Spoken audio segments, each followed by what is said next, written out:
Find the derivative of f of x equals x to the n power.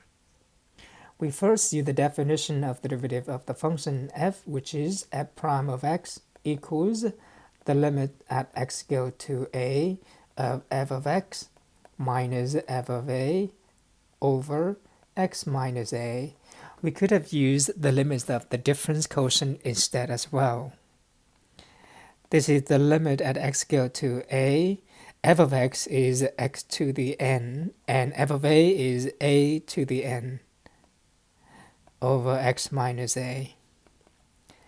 In the numerator, we use the binomial theorem to factor out x minus a. After we factor out x minus a, what left in the numerator is x to the n minus 1 plus x to the n minus 2 times a plus x to the n minus 3 times a squared plus all the way to x to the 1 power times a to the n minus 2, and then plus x to the 0 power times a to the n minus 1. Now, the factor x minus a canceled out, and so we end up with the expression inside the parentheses. This is the limit of x go to a of x to the n minus 1 plus x to the n minus 2 times a plus x to the n minus 3 times a squared plus plus x times a to the n minus 2 plus a to the n minus 1. But at x go to a goes to x.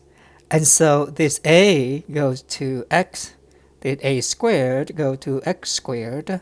This a to the n minus 2 go to x to the n minus 2. And a to the n minus 1 would go to x to the n minus 1. And x to the n minus 2 times x is x to the n minus 1. X to the n minus 3 times x squared is x to the n minus 1. X times a to the n minus 2 is x to the n minus 1. And so we end up with n copies of x to the n minus 1, and we write this at n times x to the n minus 1.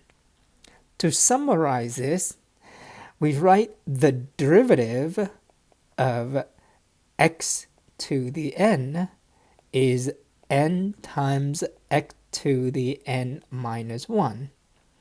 Now, this also works if n is an integer, a negative integer, a fraction, a decimal.